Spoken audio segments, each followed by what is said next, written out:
This is just like we're all hanging out in the studio together right now, just kind of goofing off, but writing some stuff.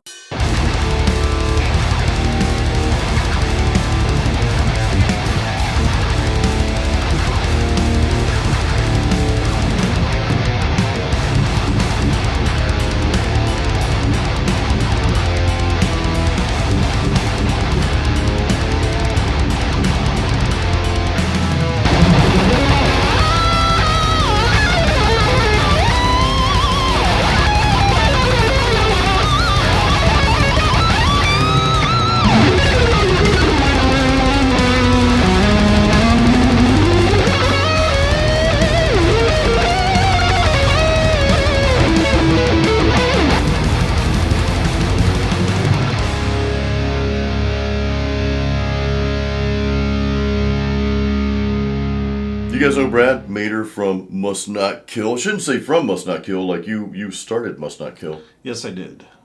I grab people and I say, be in my band! Be in my band, you must. So we wrote this track, guys, and Brad and I wanted to just kind of take you through the process, like our thought process, because I do get a lot of questions like, hey, how do you come up with things, and how do you tie stuff together? So I thought this would be a great opportunity to do that with you guys here, with Brad, because we have different playing styles, kind of, dude, you know? Oh yeah, definitely. I mean, you're more of like a arch any melodic type player. I come from more of a hardcore background. But no, it's great when I can mesh a style like yours with mine, because it definitely broadens the variety of what you can do musically. You know, and it's like I was just telling Jason before. You know, you start writing music by yourself, and then before you know it, you run into a rut. You know, and you just start writing the same song over and over again. It'll drive you nuts. And it's great to be able to collaborate with someone like Jason, because even like now I'm thinking of stuff I've been writing a little bit differently, adding some different stuff. And it's great, man. So if you get the opportunity to jam with a friend that might not necessarily be your style, take advantage of it and definitely do it, because you could really create something really awesome. Like, what if you were bluegrass and I was country or jazz I will or leave something? Right now. You would not be my friend. So that first opening riff, dude, see if I remember how this goes. No.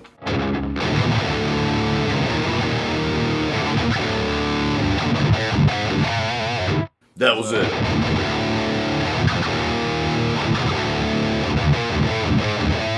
Once again, when hardcore meets melodic. Yeah.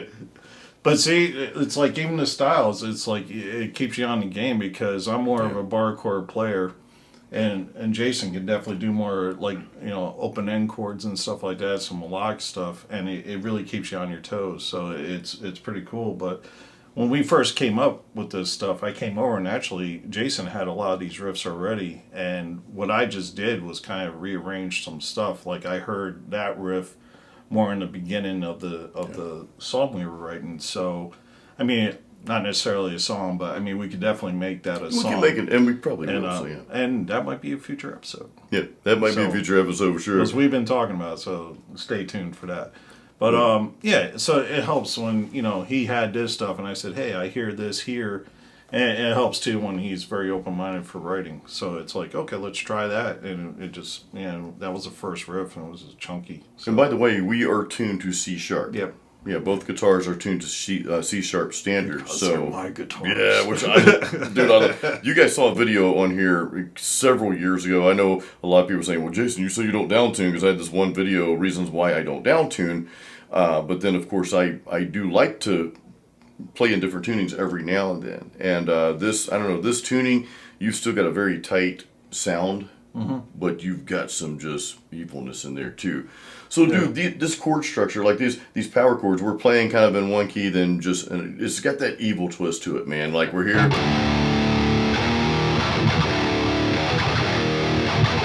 And then we've got that chromatic thing.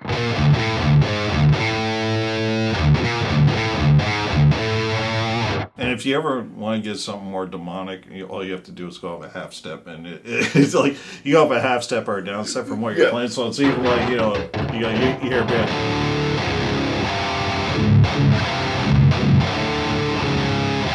I really want to run through the door. But no, I mean, if you're searching for a part like that, always remember you can always just go down a half step from wherever you're at, and it'll usually tie into whatever you're playing. And then if you add like a melodic riff like we did at the end of that, it ties it all in. It just makes. And that was kind of the evilish thing because we did a little chromatic thing there, you know, and then after that part, so after we did that part again.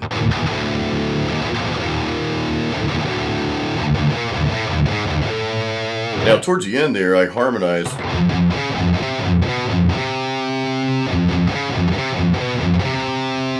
I'll tell you, that's one of my weaknesses, is be able to do like a harmony, because even when I was in All Out War, Terrace was great at that. So he always played like fists and harmonies and stuff like that to whatever I was playing.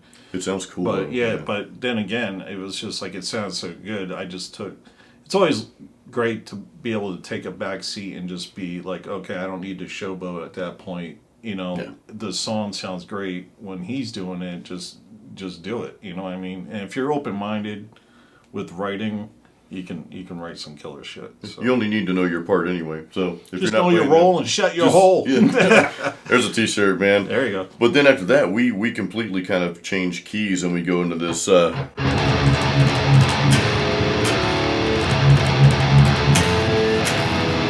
Now, these evil-sounding chords that you came out with, because this is one of the original riffs that I'd put down, but you came out with some really, like, you know, 3-note chords there that sound just really evil, dude. So we're just playing kind of like it's like we're on a 4-3-6, right, and then 3-2-5. And again, that half step there, you know. Oh, yeah. So we've got the melodic piece. You guys know I always talk about using a variation of power chords instead of just the power chord. Change that second note, you can come up with all kind of cool stuff. And then in this case, Brad adds more notes. We've got that melodic part, then we go to kind of an evil twist. Oh yeah, it ties that part in though. I like it, man. Because it's not, you're just not like. That sounds kind of, you know, so it's stock, like, right? But you're already going with the flavor of the first riff. So when I write stuff, it's like I try to bounce off the first riff I came up with. So that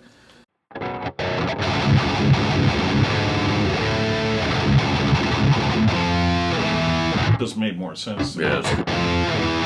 And that's like an old, like, you know, any King Diamond or Merciful Fate stuff. They use that stuff all the time, you know, or like the Devil's Trial.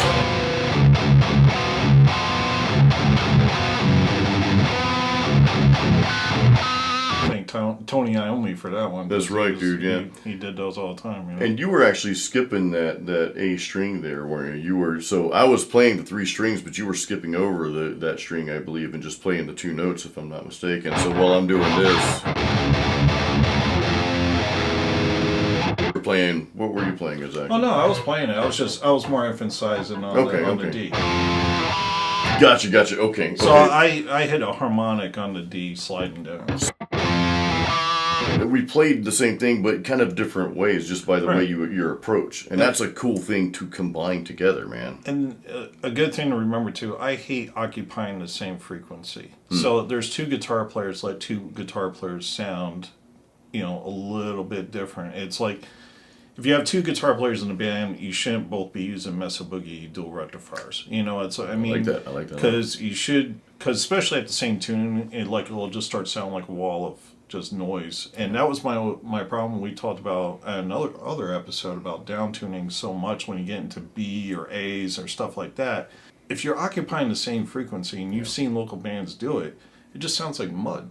Yeah. And you'll see their fingers doing stuff, and it's like, what's going on? Because it's so low.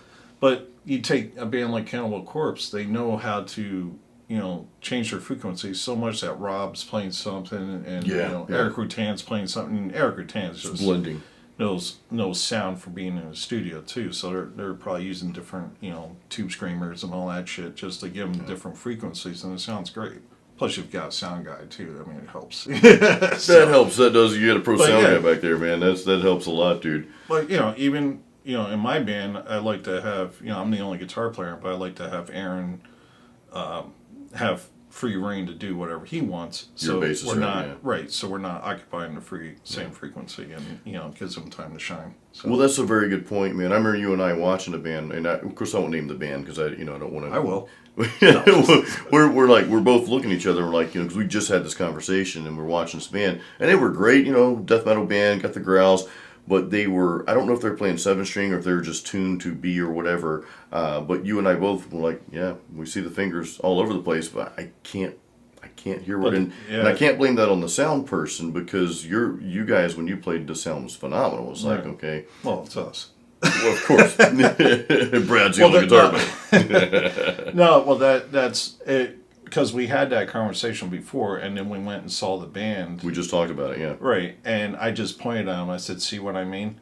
Yeah. And it just solidified that. Yeah. But if you don't, and if you're writing riffs like that, just that little me hitting that harmonic at the end of that just gives it that 2-guitar feel. It's cool. Yeah. Now, after that piece, we go into your solo, but the rhythm part that we're playing for your solo, I believe, is. A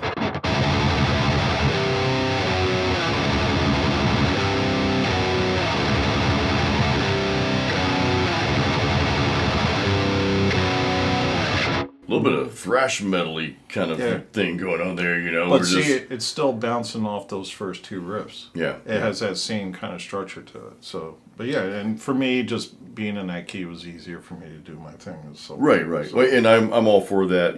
I like to solo in my own little comfortable keys, if you will, because you're gonna do better that way, You're gonna do better, but for me, if the rhythm gets a little too chaotic, it's hard to write a solo over top of that to blend in. And to me, like something more basic like that is just easier for me to solo on. But I say that, then you listen to some of the Most Not Kill shit, and I got rhythms going all over the place, and I happen to pull it off somehow. I don't know. But a quick plug, and not that kind of plug, but you got your latest EP, man. You guys have Junk Food Patriotism. Got to check that out. Link will be in the description. But that was your solo part over that. But then we change keys again. When we go over to my solo part, we change keys again. So we go from. Then we go to that.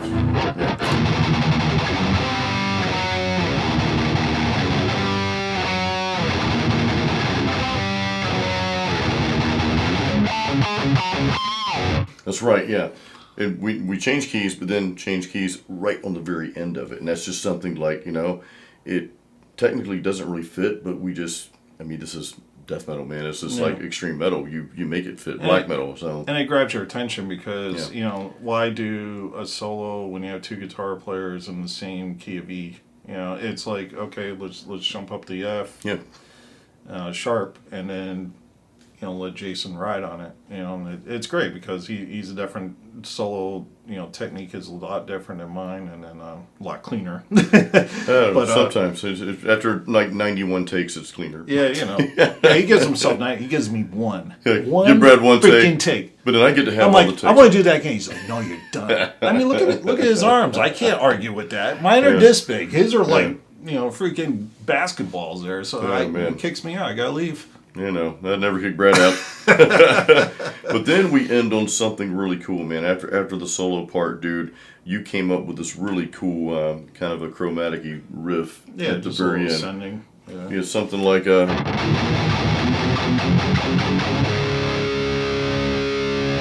And just let it ride out. Yeah, and it was really just a.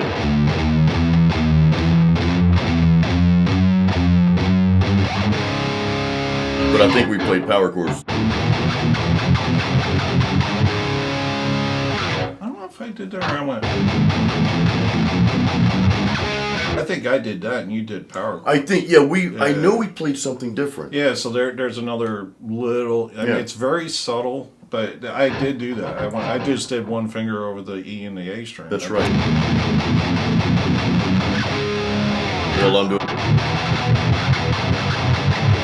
So that was really cool. So it's these, like, sometimes the difference is they don't have to be extreme. Like, you know, they can be a subtle difference. And this is why, you know, you guys know when I talk about recording guitars, I always like to record 2 rhythm tracks. Well, we got 2 rhythms. And I hard panned them. So the full mix that you heard in the beginning, and hey, please go back and listen to that again. I hope you guys liked it. But the full mix, we hard panned each of those guitars.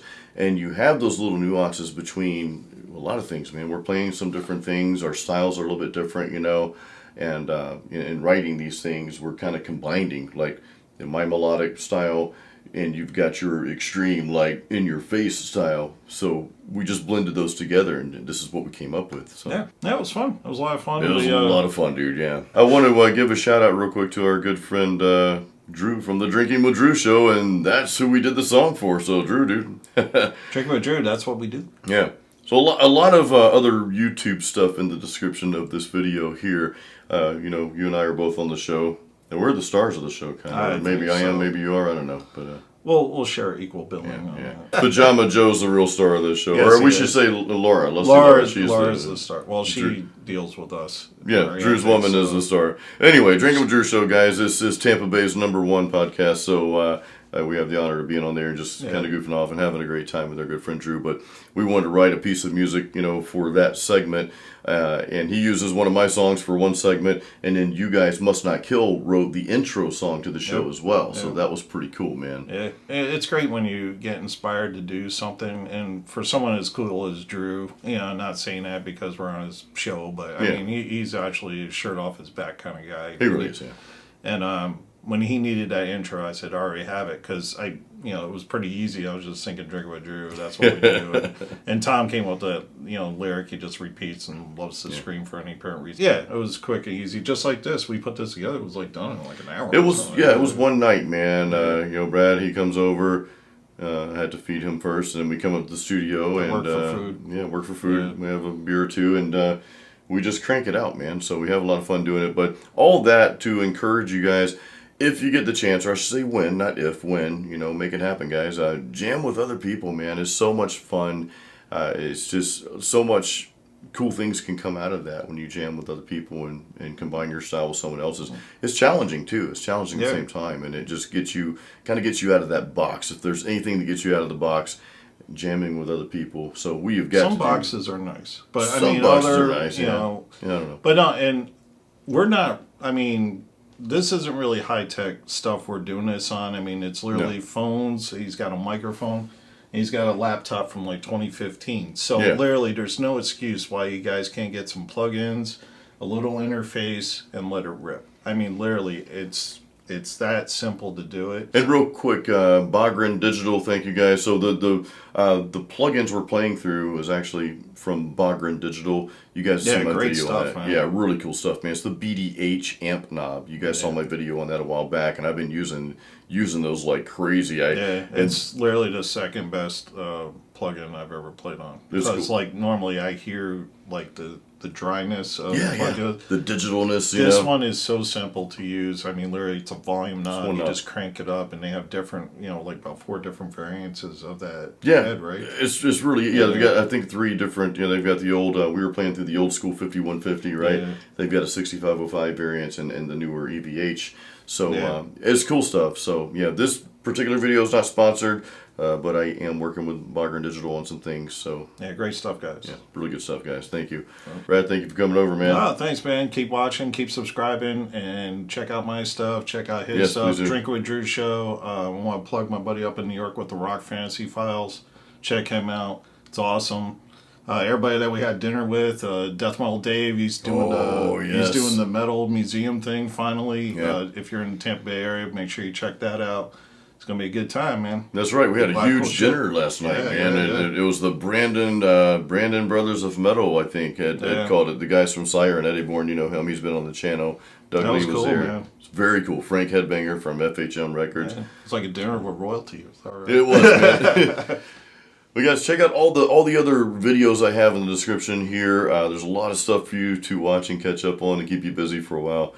Brad, dude, thanks again. I say we go drink some special eggnog that we have downstairs. Coquito. Menos el special. Yes. All right, buddies. Yes, keep it metal. Keep playing music. rock.